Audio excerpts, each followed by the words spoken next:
ایک اسٹائل ہے لالو کھیت کا, تھپڑ لگانے کے بعد سوچتا ہے آدمی کہ اس کا ری ایکشن کیا ہوگا.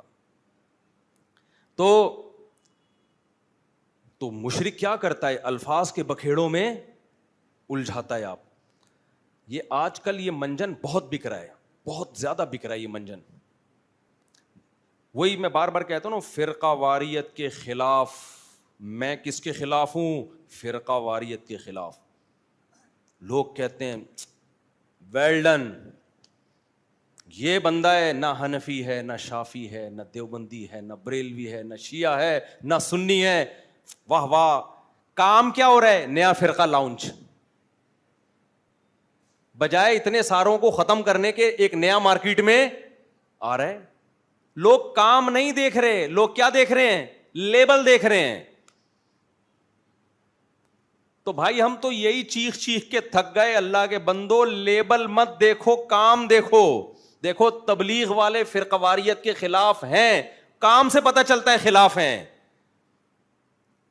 تبلیغ والے یہ کر سکتے تھے, ایک رائمنڈ میں اجتماع کرتے, ہمارا کوئی فرقہ نہیں ہے, حنفی بھی غلط, شافی بھی غلط, مالکیہ بھی غلط, حنبلی بھی غلط, دیوبندی بھی بول لو نا یار غلط, بریلوی بھی غلط, شیعہ بھی غلط, سنی بھی غلط, اہل حدیث بھی غلط. حاجی عبد الوہاب صاحب رحمۃ اللہ سے پوچھتے, حضرت صحیح کون ہے؟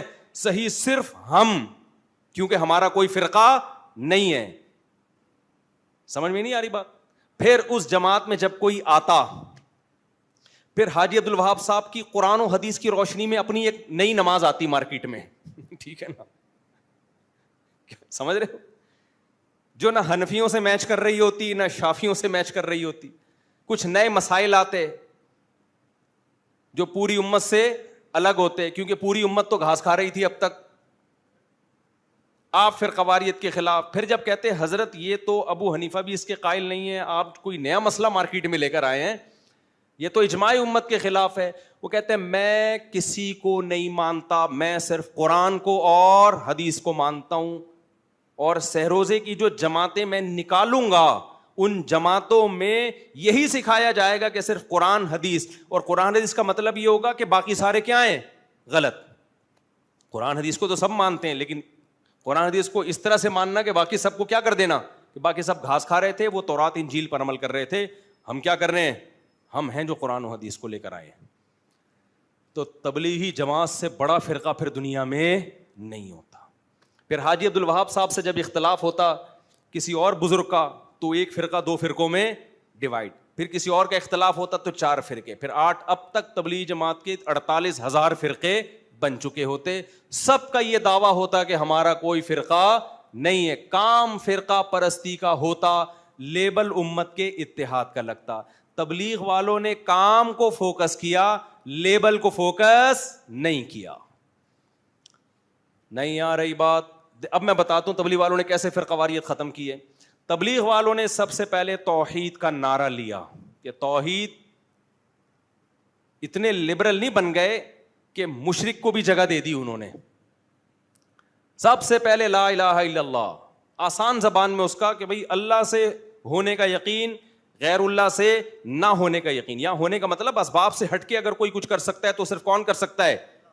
یہ مطلب نہیں کہ پولیس بھی کچھ نہیں کر سکتی, ڈاکٹر بھی کچھ نہیں کر سکتا. تبلیغ والے بھی ڈاکٹروں کے پاس جاتے ہیں, ٹیکے ویکے لگواتے ہیں, وہ گولیاں بھی کھاتے ہیں. اسباب سے ہٹ کے صرف کون کرے گا؟ اللہ. اور اللہ کے احکام کو صرف نبی کے طریقوں میں پورا کرنا کیا ہے؟ کامیابی. اس میں نبی کے آخری نبی ہونے کا بھی اقرار ہو گیا کہ نہیں ہو گیا؟ کیا خیال ہے بھائی؟ تو اسلام کی بنیاد ہے, اس بنیاد پہ کمپرومائز نہیں ہو سکتا. پھر انہوں نے 6 نمبر بیان کیے, جن 6 نمبروں میں کسی کو کوئی اختلاف نہیں ہے. ان 6 نمبروں میں ایک خوبصورت نمبر علماء کا اکرام, تاکہ لوگ علماء سے ہٹ کے کوئی نیا فرقہ نہ بنا لیں. تبلیغ میں علماء کا اکرام سکھایا جاتا ہے. کیا سکھایا جاتا ہے؟ علماء کا اکرام. اس لیے آپ تبلیغ میں جاؤ, کوئی ٹانگیں چوڑی کر کے نماز پڑھ رہا ہے, کوئی پتلی کر کے نماز پڑھ رہا ہے. عرب بھی ہیں اس میں, مصر کے لوگ بھی ہیں اس میں, افریقہ کے لوگ بھی ہیں اس میں, مراکش کے لوگ بھی ہیں. حالانکہ سب کی نمازیں تھوڑی تھوڑی ڈفرینٹ. اور صحابہ میں بھی یہ نمازیں تھوڑی تھوڑی ڈفرینٹ تھیں. تو صحابہ میں فرقے تھے کیا فرقے؟ صحابہ میں رفع الیدین کرنے والے بھی, نہیں کرنے والے بھی, زور سے آمین والے بھی, آہستہ آمین والے بھی. تبلیغ نے اپنے عمل سے بتا دیا کہ جب صحابہ میں ڈفرینٹ قسم کی نمازیں ہو کے بھی ان کا ایک فرقہ ہو سکتا ہے, تو ان ڈفرینٹ نمازوں کو مناظروں کر کے ختم کرنے کی ضرورت نہیں ہے. اللہ اس امت میں اسی ڈفرینٹ قسم کی نمازوں کے ساتھ ہی اس امت کو متحد دیکھنا چاہتا ہے. تو تبلیغ میں رفع الیدین والے بھی ملیں گے اور نہ کرنے والے بھی, زور سے والے بھی اور زور سے آمین والے بھی, آہستہ آمین والے بھی. انہوں نے کہا بھائی صحابہ کا یہ ہیڈک تھا ہی نہیں, جس کو جو حدیث پہنچی عمل کر لیا اس نے, جس کو جس عالم پر اعتماد ہوا اس کی رائے پر عمل کر لیا. پوری دنیا میں اس وقت مسلمانوں کا سب سے بڑا نیٹ ورک کون سا ہے؟ تبلیغی جماعت. توحید پر کمپرومائز نہیں, ختم نبوت پہ کمپرومائز نہیں کیا انہوں نے, کیونکہ اللہ سے ہونے کا یقین اور اللہ کے حکام کس کے طریقے پر؟ نبی. اس میں مرزا قادیانی کی جگہ نہیں ہے. باقی بھائی حدیث کی تشریحات میں اختلاف ہو سکتا ہے. آپ چاہتے ہو میں اپنی رفع الیدین والی نماز پوری امت پہ تھوپ دوں, اس سے اختلاف ختم نہیں ہوگا, اس سے اختلاف بڑھے گا. امت کا آدھے سے زیادہ طبقہ ہمیشہ رفع الیدین کے بغیر نماز پڑھتا آیا ہے. اسی طرح آپ بغیر رفع الیدین والی نماز رفع الیدین والوں پر تھوپنے کی کوشش کرو, اس تھوپنے سے اختلاف ختم نہیں ہوگا, اس سے اختلاف بڑھے گا. کیونکہ بہرحال بہت سارے صحابہ رفع الیدین کے قائل بھی, بعض صحابہ رفع الیدین کے قائل بھی تھے, اور بخاری مسلم کی حدیث ہے.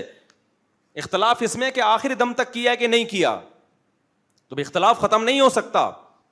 تو اگر آپ ایک نماز بھی تھوپو گے دوسرے پر, تو اس سے لیبل اتحاد امت کا لگے گا, کام کیا ہوگا؟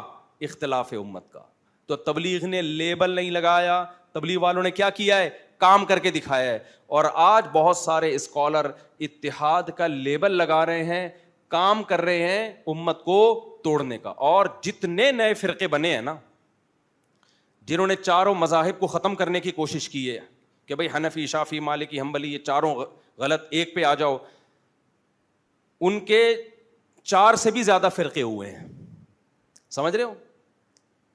ان کے درجنوں فرقے ہوئے ہیں پھر, یعنی وہ جمع نہیں ہوئے.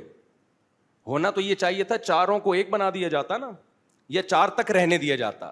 جب انہوں نے یہ کوشش کی کہ 4 کو ختم کر کے ایک پہ لائیں, تو کوشش کرنے والے خود درجنوں میں بٹ گئے. اب میں نام نہیں لینا چاہتا ان فرقوں کے کہ یہ فرقہ, وہ وہی پھر نفرتیں پھیلتی ہیں اور کچھ بھی حاصل نہیں ہوتا.